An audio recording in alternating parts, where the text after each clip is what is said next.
ഞാൻ advocate Sethulakshmi, സഞ്ജനയുടെ legal അഡ്വൈസറാണ്. എന്തായി സാറിന്റെ ചോദ്യം ചെയ്യൽ? സഞ്ജനെ കൊണ്ട് കുറ്റമെല്ലാം സമ്മതിപ്പിച്ചോ? ഇന്ത്യ മുഴുവൻ അറിയപ്പെടുന്ന ഈ അഭിനേത്രിയെ രണ്ടാമത്തെ പ്രാവശ്യമാണ് ഒരു കൊടും ക്രിമിനലിനെ പോലെ വഴിയിൽ തടഞ്ഞു നിർത്തി കസ്റ്റഡിയിലെടുക്കുന്നത്. ഇതിന് തക്കവണ്ണം എന്ത് എവിഡൻസ് ആണ് നിങ്ങളുടെ കയ്യിലുള്ളത്? അന്വേഷണ ചുമതലയുള്ള ഡിവൈഎസ്പിക്ക് പോലും അറിയില്ല എന്ത് ലാഭത്തിന് വേണ്ടിയാ തന്റെ സബോർഡിനേറ്റ് ഇതൊക്കെ ചെയ്തു കൂട്ടുന്നതെന്ന്. നിങ്ങൾ ആരാന്നാ നിങ്ങളുടെ വിചാരം? ചൂടാവാതെ മേഡം, എന്താ പ്രശ്നം പറയാം. അതിനു മുമ്പ് നിങ്ങളുടെ മുഖത്ത് നോക്കി 4 വർത്തമാനം പറയണമെന്നുണ്ടായിരുന്നു. സഞ്ജനയുടെ മുൻകൂർ ജാമ്യം ഇത് കിട്ടാനൊരല്പം വൈകി. അല്ലായിരുന്നെങ്കിൽ ഇവിടെ നിങ്ങളുടെ മുൻപിൽ ഈ കുട്ടിക്ക് നാണം കെട്ട് നിൽക്കേണ്ടി വരില്ലായിരുന്നു. ഇത് വാങ്ങി ഇവിടെ ഇറക്കി വിടണം മിസ്റ്റർ. മുൻകൂർ ജാമ്യം മേഡത്തിന്റെ കൈ തന്നെ ഇരിക്കട്ടെ. ഇത് വാങ്ങണോ വേണ്ടോ എന്ന് തീരുമാനിക്കുന്ന മുമ്പ് ഞാൻ എന്റെ ചെറിയ ശീലം പറയാം. എന്നോട് 4 വർത്താനം പറയുന്നവരോട് ഞാൻ തിരിച്ചെട്ടു പറയും. മുമ്പിൽ വന്ന് നിൽക്കുന്ന ഒരു സ്ത്രീരൂപം പോലെ ആയതുകൊണ്ട് ഒരു ചെറിയ റിഡക്ഷൻ ഞാൻ 6 പറയുന്നുള്ളൂ. സിനിമാ നടി സഞ്ജനയ്ക്കും അഡ്വക്കേറ്റ് സേതുലക്ഷ്മിക്കും ഒരു നേരം മക്കൾക്ക് ആഹാരത്തിന് വേണ്ടി പീഡികത്തിണയിൽ ഇരട്ടിൽ ശരീരം വിൽക്കുന്ന പൊടിയാടി സരസുനും ഒരു ഒരൊറ്റ നിയമം. അത് ക്രിമിനലാണെന്ന് തോന്നിയാൽ സത്യം കൈകാര്യം ചെയ്യുന്ന ഒരേ രീതിയിലാ. വേണ്ടി വന്നാൽ മേഡത്തിന്റെ കയ്യിലേക്ക് മുൻകൂർ ജാമ്യം കീറി കാറ്റി പറത്തിട്ട് എനിക്ക് കുട്ടി വേണമെങ്കിൽ കോടതിയിൽ ഹാജരാക്കാം. കാരണം കൊല ചെയ്തത് ഈ കുട്ടിയാണെന്ന് സമ്മതിച്ചു. അപ്പൊ ഞാൻ എന്താ ചെയ്യാ? നിന്ന് വാചകടിച്ച് കഥ സാധനത്തിനും കൊണ്ടുപോ. ഞാൻ ഈ പെൺകുട്ടി അറസ്റ്റ് ചെയ്തിട്ടില്ല. കിത്തന കരം പെട്ടി കുട്ടിക്ക് കാര്യം പെട്ടി കിട്ടിന്ന് പൊട്ടിച്ച് അഡ്വക്കേറ്റിനെ അണ്ണാക്കിലേക്ക് ഒഴിച്ചോടുക്കടാ. തൊണ്ട പറഞ്ഞിരിക്കുക കുടിച്ചടോ. പ്രതി കുറ്റം സമ്മതിച്ച സ്ഥിതിക്ക് അവരെ കസ്റ്റഡിയിൽ എടുക്കാതെ കേസ് അന്വേഷണം നീട്ടിക്കൊണ്ടുപോകുന്നത് കഷ്ടമാണ് സാർ. അതുകൊണ്ട് ഡിവൈഎസ്പി എന്നുള്ള നിലയ്ക്ക് സഞ്ജനയെ കസ്റ്റഡിയിൽ എടുക്കാൻ എനിക്ക് അനുവാദം തരണം സാർ.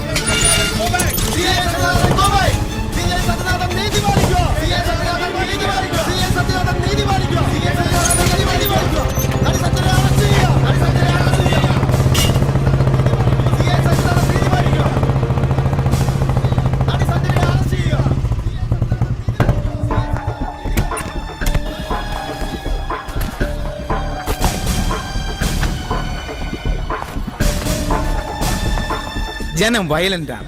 ഇപ്പൊ ആര് ചത്താലും ഏതെങ്കിലും ഒരു പാർട്ടി ഏറ്റെടുക്കല്ലേ. മോളിൽ നിന്നുള്ള ഫോൺ കോൾ കാരണം എന്റെ ചെവി അടഞ്ഞു. എന്ത് എക്സ്പ്ലനേഷനാ സത്യ തനിക്ക് തരാനുള്ളത്? സാർ, പോസ്റ്റ്മോർട്ടം റിപ്പോർട്ട് അനുസരിച്ച് തലയിലേറ്റ മാരകമായ അടിയാണ് മരണകാരണം. അതുകൊണ്ട് തന്നെ സഞ്ജനയ്ക്ക് ഒരു സഹായി ഉണ്ടായിരുന്നതായി നമുക്ക് സംശയിക്കാം. അയാളെ രക്ഷിക്കാൻ അവൾ കുറ്റം സ്വയം ഏറ്റതാവാം. അങ്ങനെയാണെങ്കിൽ പോലും സഞ്ജന വിമൽ റോയ്ക്ക് നൽകിയെന്ന് പറയുന്ന 10 ലക്ഷം ഉറുപ്പിക അവിടെ പോയിന്നറിയില്ല. അതുകൊണ്ട് കൊലപാതകത്തിൽ രണ്ടാമതൊരാൾ കൂടിയുണ്ടെന്നാണ് എന്റെ നിഗമനം. ഹലോ സാർ, ആ കാര്യം തന്നെയാണ് ഞങ്ങൾ ഡിസ്കസ് ചെയ്യുന്നത്. ഇല്ല, നടിയാണെന്നുള്ള യാതൊരു ആനുകൂല്യവും കൊടുക്കുന്നില്ല സാർ.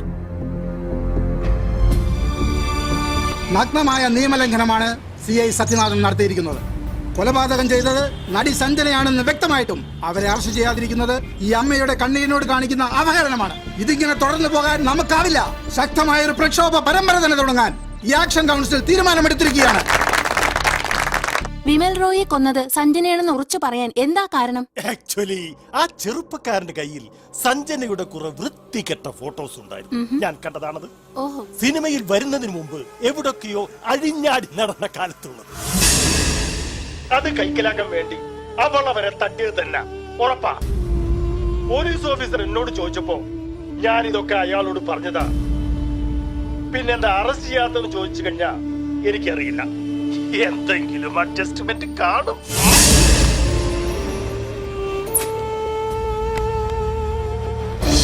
നടി സഞ്ജനയെ അറസ്റ്റ് ചെയ്യുക. പോലീസ് നടിയുമായുള്ള ഒത്തുകളി അവസാനിപ്പിക്കുക. സത്യനാഥൻ നീതി പാലിക്കുക. പോലീസ് നടിയുമായുള്ള ഒത്തുകളി അവസാനിപ്പിക്കുക. നടി സഞ്ജനയെ അറസ്റ്റ് ചെയ്യുക. പോലീസ് നടിയുമായുള്ള ഒത്തുകളി അവസാനിപ്പിക്കുക. നടി സഞ്ജനയെ അറസ്റ്റ് ചെയ്യുക. പോലീസ് നടിയുമായുള്ള ഒത്തുകളി അവസാനിപ്പിക്കുക.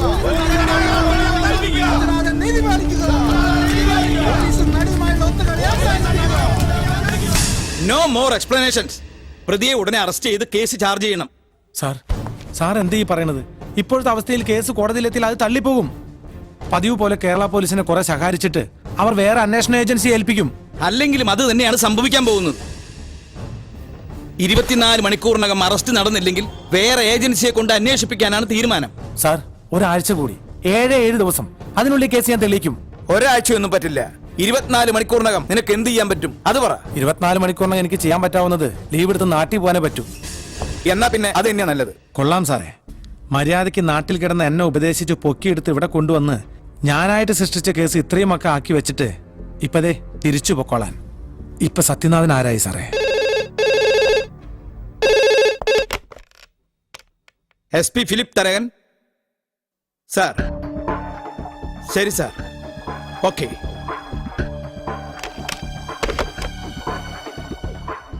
കേസ് CBIക്ക് വിട്ടുന്നു.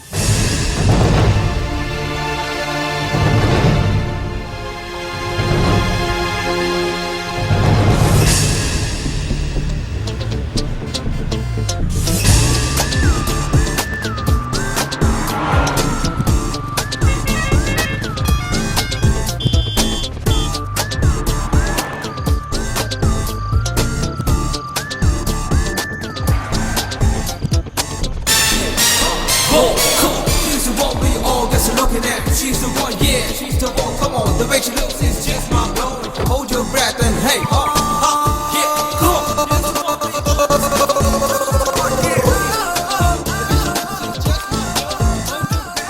She's amazing. Let's turn her around and look at her to say, hey girl, over there, just look at me. Let's play the game one more time. Hey girl. Hello, sir. Yes. I'm Nandini Verma from CBI. Oh, you carry on. take your seat. Thank you.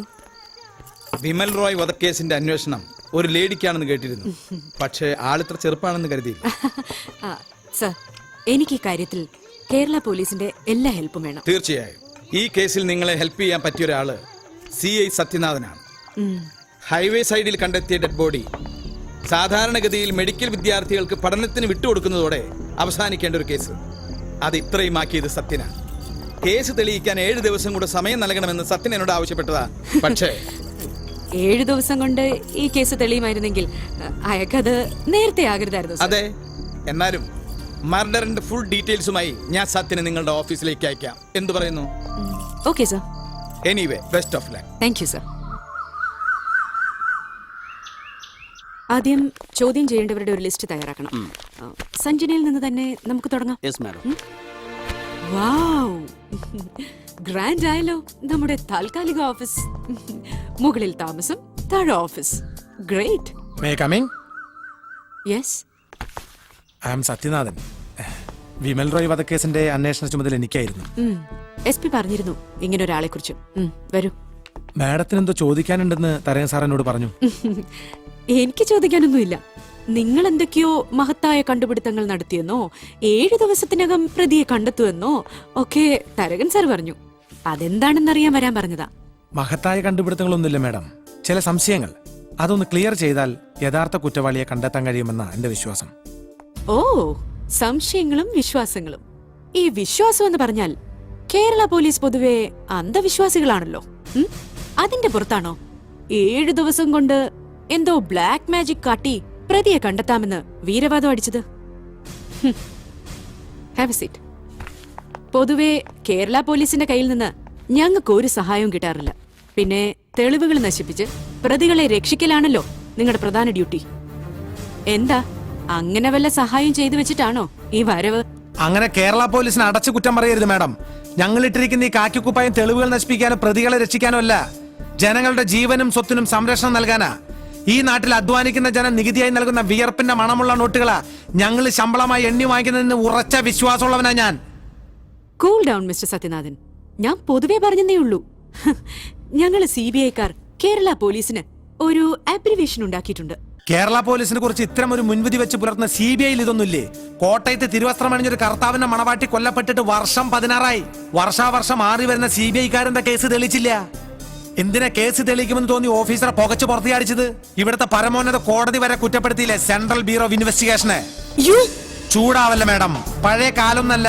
Pocket അടിക്കാരന്റെ പോക്കറ്റിൽ കൈയിടുന്ന പോലീസിനെയും കേന്ദ്രമന്ത്രിമാർക്ക് പാദസേവ ചെയ്യുന്ന ചില പരമോന്നത അന്വേഷണ agency ഓഫീസർമാരൊക്കെ ലൈവായി പൊതുജന മധ്യത്തിൽ നിർത്തി തൊലിയിരിച്ച് കാട്ടാൻ മത്സരിക്കുന്ന TV ചാനലിന്റെ കാലത്. പത്രം വായിക്കുന്ന TV കാണുന്ന കൊച്ചു പിള്ളേർക്ക് വരെ അറിയാം CBIയും കേരള പോലീസും ഒരേ നാണയത്തിന്റെ രണ്ട് വശങ്ങളാണെന്ന്, രണ്ടില് നന്മയും തിന്മയുണ്ടെന്ന്. ദാ ഈ ബ്ലാക്ക് മേജിക്കാരന്റെ വിയർപ്പിന്റെ ഫലം അത്. വേണമെങ്കിൽ ഉപയോഗിക്കാം. മാഡത്തിന്റെ മുമ്പിൽ വന്ന് ഇത്രയൊക്കെ സംസാരിക്കാൻ കാരണം കേരള പോലീസിനെ കുറിച്ചുള്ള വൃത്തികെട്ട മുൻവിധികൾ ഈ നാവിൽ നിന്ന് കേട്ടതുകൊണ്ടാ. ഈ കാക്കിക്കുപ്പായത്തിന്റെ അഭിമാനം സംരക്ഷിക്കാൻ വേണ്ടി ഞാൻ ഇന്നു മുതൽ ഇതങ്ങ് ഊരിവെക്കുക, ഒരു ലോങ് ലീവ്. എന്നിട്ട് ഡിപ്പാർട്ട്മെന്റിന്റെ മാഡത്തിന്റെ ഒന്നും അനുമതി ഇല്ലാതെ ഞാനും അന്വേഷിക്കാൻ പോയി ഈ കേസ് യഥാർത്ഥ പ്രതിയെ കണ്ടുപിടിക്കാൻ പറ്റുന്ന ഞാനൊന്ന് നോക്കട്ടെ. നമുക്ക് കാണാം. എല്ലാവരും കാണണമെന്ന് പറയാറുള്ളൂ മാഡം, ആരും കാണിക്കാറില്ല. നമുക്ക് കാത്തിരുന്ന് കാണാം.